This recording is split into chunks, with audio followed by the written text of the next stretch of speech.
Je te dis, je me mets à la tête de ceux qui prennent de l'argent et qui veulent toujours s'en faire plus d'argent. Ils se disent, les Français ont encore de l'argent, on peut encore en récupérer.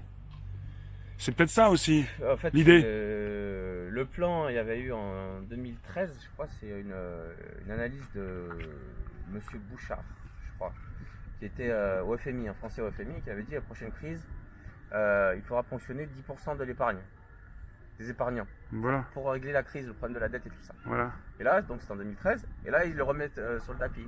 10% Je sais pas seulement si t'as vu, ouais, mais après 10%, bon. Je sais pas si t'as vu, mais ils en reparlent. Il y a eu des articles et tout Ah. ça, le FMI dit, Ouais. Christine Lagarde, ah oui, avec 10% et tout ça. Donc Voilà. en fait, il y a une loi qui est passée, mais qui est passée inaperçue, parce que c'est les fameuses lois qui passent soit entre Noël et le jour de l'an, ou soit le 15 août, qui était, il me semble, Noël 2015, comme ça, qui a en fait autorisé les banques à se servir sur le compte des épargnants, ça c'est au niveau européen, ils disent au-delà de 100 000 euros. Donc c'est ce qu'ils ont fait à Chypre, c'est ce qu'ils ont fait en Grèce, c'est ce qu'ils ont fait dans 3 petites banques aussi en Italie, on n'en a pas beaucoup parlé, mais pas si loin de chez nous. Mais au-dessus de 100 000 euros, le type qui a un compte, il a 100 000, mais 110 000, il va pas laisser son argent sur son compte. Il a plusieurs comptes. Bah tu sais pas, Non. je sais pas moi, ceux qui ont des grosses fortunes. Si t'es au courant le de tout mec ça, qui a tu te 3 dépêches de faire des millions, virements, tu les envoies, non? Tu je les sais enlèves pas, le non mec qui a 3 millions, il va faire 30 comptes. Ouais, je Bah, sais tu pas. vois. Et Et bah, il dit non, 100 000, mais, et ah il dit oui. 100 000, mais Bah, rien les empêche il de sort dire de l'Europe, que... il sort de l'Europe, il est meilleur. Oui, bah après les très riches, ils arrivent toujours à trouver des solutions. Hein. C'est un bon fiscaliste, je veux dire, ça va. Mais donc de ça, ils disent bon ben ils pourront se servir en fait sur l'argent des épargnants. Ouais. Et puis il y a aussi cette garantie auquel tout le monde croit. Ils te disent oui, on est garanti à hauteur de 70 000 euros. 70 000? Ouais. C'était ça en 2008, hein. C'est bidon ça. Ouais, ouais. Je veux dire, ça marche. Si t'as une petite banque qui fait faillite, il va marcher. Mais je sais pas combien il est capitalisé ce fonds. C'est ce qu'avait dit Sarkozy pour la crise. C'est ridicule. S'il y avait vraiment, si tout était tombé par terre, il n'aurait pas pu assurer tout ça. Ouais, c'est ça, ouais. Donc s'il y a une banque qui fait faillite, d'accord, ils seront indemnisés, mais après le fonds il est complètement sous-capitalisé, donc cette garantie elle est bidon. Donc on peut très bien avoir un scénario. En plus, l'histoire de suppression de l'argent liquide, on a pas parlé de ça aussi, parce que de contrôler ton argent, pour pouvoir contrôler ton argent sur ton compte en banque, ils avaient commencé en 2015 après les attentats de Charlie Hebdo. Sachant que la suppression du cash, c'est ce qu'ils veulent en fait, c'est les banques qui poussent pour ça, pour qu'il y ait tout l'argent en banque, qu'elles puissent le contrôler, pour qu'elles puissent éventuellement elles aussi appliquer les taux d'intérêt négatifs. Ça veut dire qu'à un moment, pour laisser ton argent en banque, ils vont te prendre des frais, ils vont te dire bah nous on te prend 0,5%. Ils pourront le faire, et toi tu pourras rien dire. Donc pour avoir ton argent, ils avaient dit après 2015 que c'était pour lutter contre le terrorisme. Donc il y a tout un tas d'articles et tout ça qui était sorti en février. Oui. Alors qu'en plus, ils en avaient discuté à Davos, qui était pas, ça n'avait rien à voir avec le terrorisme. Ensuite, ils avaient dit le terrorisme et tout ça, bien entendu, ils se financent avec des billets de 500 euros, tout le monde le sait. Hein.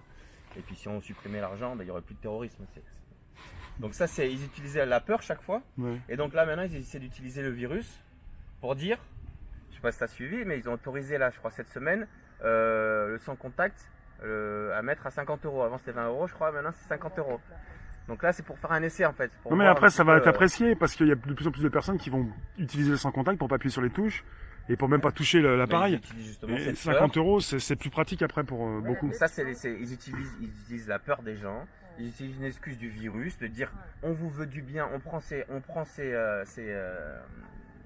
décisions pour votre sécurité, contre le terrorisme, pour votre santé. Mais en fait, c'est juste pour contrôler votre argent. C'est une privation de liberté. Et puis pour ceux qui diraient pour des personnes qui ne pourraient pas être d'accord avec toi, qui pourraient te dire non mais t'es parti trop loin, il s'agit, pour moi je pourrais leur dire, il s'agit de voir un petit peu la tendance avec l'évolution de la tech, de tout ce qui peut être fait régulièrement, et on va plus vers une sécurité qu'une liberté. Sécurité, c'est une privation de surveillance. Il y a la Deutsche Bank justement qui a dit que les billets c'était un vecteur de coronavirus. Ouais, ah voilà, bien sûr. Vecteur. Dans ce qu'il est en train de dire. Moi je vous coupe 2 secondes parce que oui. je reviens de mes courses. Attends, je reprends après. Et je recolle. Oui. Ouais, bonjour, Fatih. Salut, ça va, bonjour tout le monde. C'était juste, je fais une petite coupure, je suis désolée. Parce qu'en plus elle est très pertinente son intervention à Adrien. Je suis contente qu'il puisse s'exprimer là aujourd'hui. Pendant le confinement, et c'est intéressant, tu vois, parce que on se complète tous. Et tout le monde est sur les réseaux sociaux, donc le maximum d'informations qu'on peut faire circuler est bienvenu. Je profite juste de cet instant pour vous dire que je vous encourage tous à remettre le gilet quand vous allez faire les courses. Hein. Il faut, là, il nous oppose un discours très anxiogène. Hein. Et ben on va les reprendre nous aussi de manière très anxiogène, en maintenant la pression, en leur montrant que on est toujours là, on sera toujours là, on est attentif à ce qui se passe et on les attend au tournant. Voilà. Donc on n'est pas en rassemblement, moi j'y vais tous les jours, hein, je fais mes courses, je mets mon gilet et puis j'ai ma petite mon attestation. Mon attestation pour pas me mettre en tort, parce que quand tu portes le gilet, tu penses bien que tu es doublement contrôlé. Jusqu'ici, j'ai pas été contrôlé, je suis passée devant les policiers, ils m'ont pas contrôlé. Donc voilà, faut pas se mettre en tort, toujours avoir son attestation et montrer que nous sommes toujours visibles, nous sommes toujours là malgré ce qu'ils essaient de faire pour, si tu veux, anéantir un peu le mouvement et anéantir tous les mouvements de protestation qui se sont déroulés un peu à travers le monde. Voilà. À bientôt, à jeudi. Merci. À bientôt, merci. Oui, donc voilà, c'est chaque fois on essaie d'exploiter les peurs.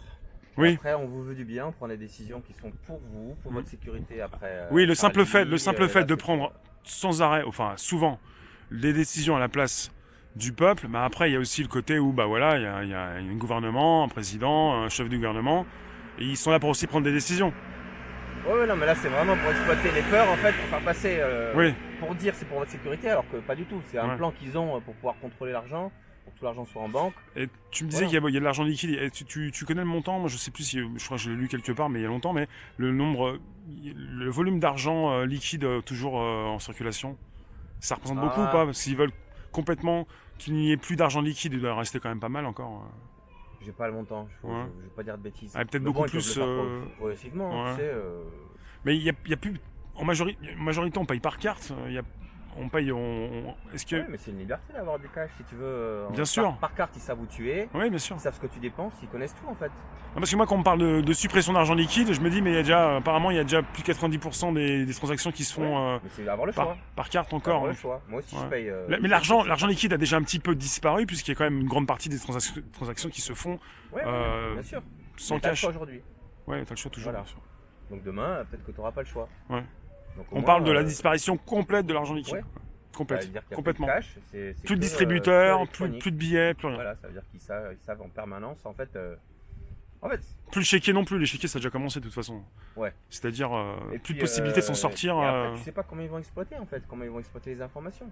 Parce que si tu achètes tout par carte bleue, Ouais. si regardes juste tes achats, où tu es, tes habitudes et tout ça, ils en connaissent plus sur toi que toi-même. Hein. Avec C'est ça. juste. Au niveau du traçage, déjà, Donc, ça c'est. ensuite, qui te dit qu'ils vont pas vendre ça, des entreprises marketing qui vont vouloir te vendre quelque chose, ou de sécurité, ou de je ne sais quoi.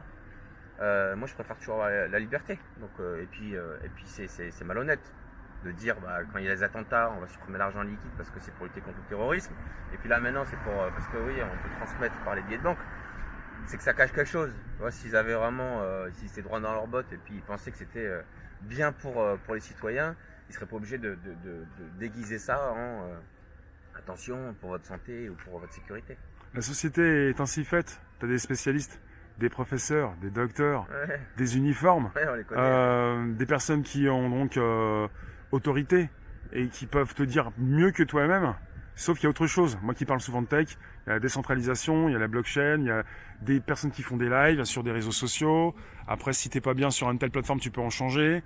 De plus en plus de décentralisation, avec la non-possibilité forcément de te faire décatégoriser, démonétiser. Beaucoup de choses qui s'installent avec peut-être de plus en plus de personnes, ça prend du temps, qui ouvrent les yeux et qui s'informent Ouais, c'est sur leurs nécessaire, droits, sur ce qui peut et ne peut pas être fait, ne doit pas être fait, ne plus être fait. Justement, en plus en ce moment c'est l'occasion pour chacun on a du temps donc pour se documenter, Ouais. ouvrir les yeux et bon, après ceux qui sont pour la pensée unique là, qui veulent absolument imposer, dès que tu remets en question t'es complotiste. Ouais. Et moi ça me paraît sain en fait de remettre en question. Ouais. Moi je sais pas si le virus est une arme bactériologique ou par exemple ou naturelle. Ouais, Je pencherais plus pour l'arme bactériologique sortie d'un labo, ouais. mais j'ai pas de certitude. Après, ça change rien à la situation actuelle, hein, Ça qu'il change soit rien à la naturel ou pas situation. du tout, en C'est plus. faire diversion. Ouais. Donc maintenant ils disent le coupable c'est la Chine. Voilà. Donc c'est bien, on parle que de la Chine, que la Ouais, responsabilité de la Chine. Ouais. En attendant, on s'en fout ça. Ouais. Vous saviez qu'il allait arriver, Ouais. le virus, vous Ouais, saviez. ouais. Vous saviez qu'il était dangereux, vous n'avez rien fait et au contraire vous l'avez laissé se propager. Et vous avez dit aux gens, allez au théâtre, ne portez pas de masque, allez-y, allez voter, etc. Donc en fait c'est ça. Mais là maintenant, tous les gens, voilà, allez on regarde là-bas. comme ça, le responsable, c'est la Chine. Et puis, l'Allemagne a pris des mesures dès le mois de janvier. Et nous, jusqu'en mois de mars, mi-mars, il y a eu des manifestations, même jusqu'au 14. Ouais, Et ça s'est jamais arrêté, quoi. Pour eux, c'est pas une menace, c'est une opportunité. Faut être très clair sur ça. Certains pourraient penser que le président français ne savait pas, alors que la présidente allemande, elle, est au courant. Non, on a les preuves. Ouais. Apparemment, Buzyn, dès le mois de janvier, il y avait des courriers, j'ai vu aujourd'hui, un courrier qui avait été adressé. Non, ils savaient, ils ont laissé se développer. Et puis ensuite, voilà, ils en ont profité pour casser le code du travail, ils en ont profité pour commander les drones pour davantage nous surveiller. Et puis voilà, c'est un peu.